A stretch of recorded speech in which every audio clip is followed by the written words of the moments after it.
Welcome to Modern Lifekeeping, where we discuss ways to thrive in today's world. I'm your host, Lori Christine.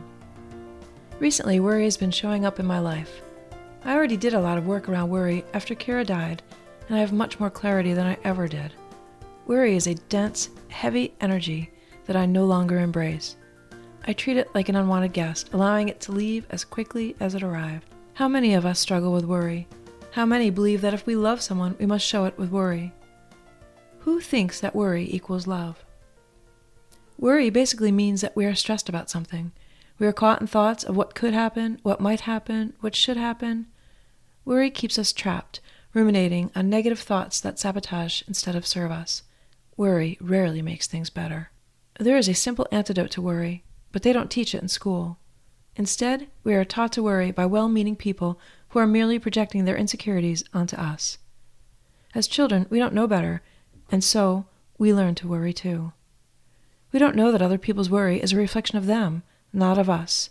When worrying was role modeled to us as children, when we become adults, it is our responsibility to do the work to transmute the limiting beliefs that are creating the worry in the first place. Worry is learned. We learn how to handle everyday life by watching adults. When adults around us respond with worry, we learn that is how to respond as well. This is childhood programming that we all have experienced.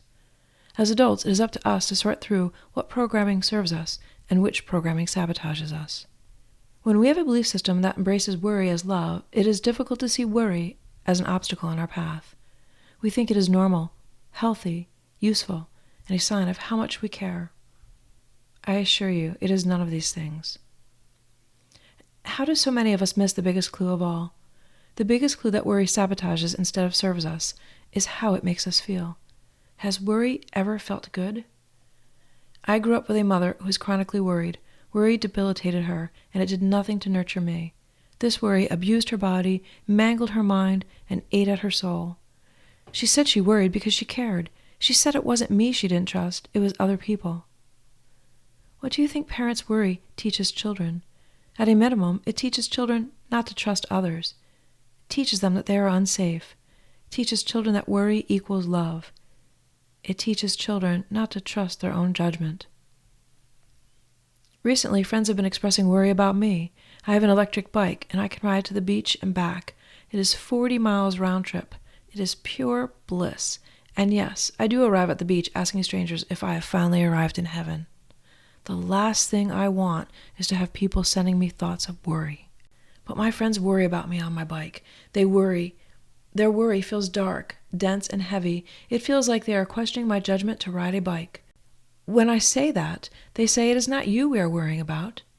Still, questioning my judgment not to be aware of my surroundings, questioning my understanding of how dangerous and distracted drivers are. Their worry feels uncomfortable to my worry-free body.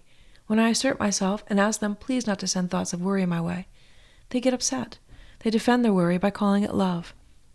It makes my head spin. I look like an asshole as I explain that their worry does not serve me and will do nothing to change anything. Their worry won't prevent anything from happening when I ride my bike, and it won't solve any problems I might have if anything does happen. I ask how their worry helps me, and they have no answer. I am perceived as not being grateful that I have people to care about me. No one actually cares that their worry, masquerading as love, is a projection of their insecurity, and doesn't feel like love to me at all. My daughter was born with cancer, nearly dying several times. I felt entitled to worry, and I did. I worried about what she ate, how much she slept, how she developed, and so on.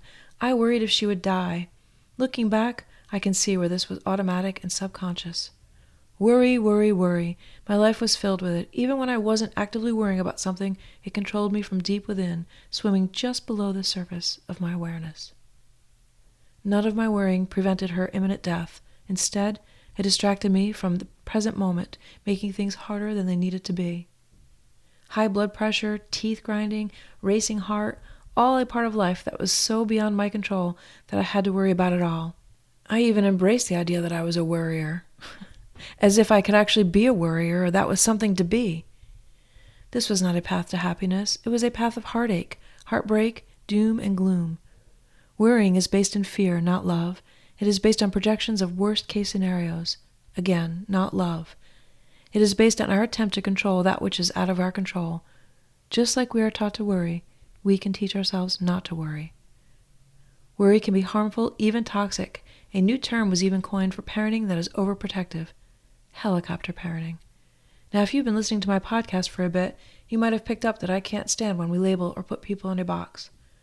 While I don't think any one of us can judge others, the idea that we can be too overprotective is real. For me, my mother seemed to worry all the time, yet somehow I was able to go out into the world and do some pretty dumb and extremely unsafe things without her ever knowing. But then again, that was nearly half a century ago, and times have definitely changed. But the point is that her worry didn't stop me from doing dumb things or unsafe things. I hid it better. I just didn't get caught. I still did the dumb things, so her worry didn't change it. And it didn't prevent me from having bad things happen. They still happened, so the worry wasn't effective. Today, kids get away with much less. With social media, cameras everywhere, and digital footprints, there seems like there should be less reason to worry. Yet anxiety is at an all-time high. As an adult, when people worry about me, it raises an immediate red flag. I have healed my need to worry. I have transformed the belief that worry equals love, and it has no place in my life. So how do we show love without projecting our negative thoughts onto others? Well, the antidote to love is trust. Trust that others, as well as yourself, are on a journey. Each of us has our own life lessons to learn, and one of those lessons might very well be releasing the need to worry. Know that your worry does not solve anything, and that your worry does not actually help others. Understand that worry is learned, and if you can learn it, you can unlearn it. Do the work to examine your thoughts, because your thoughts generate your feelings. Examine and uncover the beliefs that are limiting you. For example, the belief that worry equals love. Transmute this to love equals love. And trust that others are listening to their own inner voice, and when you are projecting your thoughts onto them, it is more difficult for them to hear themselves. If worry is showing up, I guarantee you have thoughts that are not serving you. Recognize when you may be being codependent, as individuals who are codependent often worry and take on the feelings and issues of those they love. Focus on your own journey. Too many of us worry about others as a way to avoid doing the healing work that is waiting for each of us. And finally, when worry shows up in your life, ask yourself where you are out of alignment with your best self. Your best self does not worry, it trusts. Thank the worry for showing and release the emotion by choosing to trust instead of worry. Instead of worrying about those we love, we can think and send love. We can trust that things will work out as they are meant to for them. We can trust that we don't have all the answers. We can believe that worry does not equal love. Love equals love. Thank you for listening to this week's episode of Modern Life Keeping, brought to you by Kira Kisses. The next time you feel yourself worrying, catch yourself. Transmute whatever you are thinking to trust. Trust that things will work out as they are meant to. We are not meant to have all the answers. Instead of worrying about all that is unknown, choose to trust in your own ability to guide yourself on your life journey. To learn more about my services, visit Kira, Keara, kisses.com. Until we meet again, keep wondering.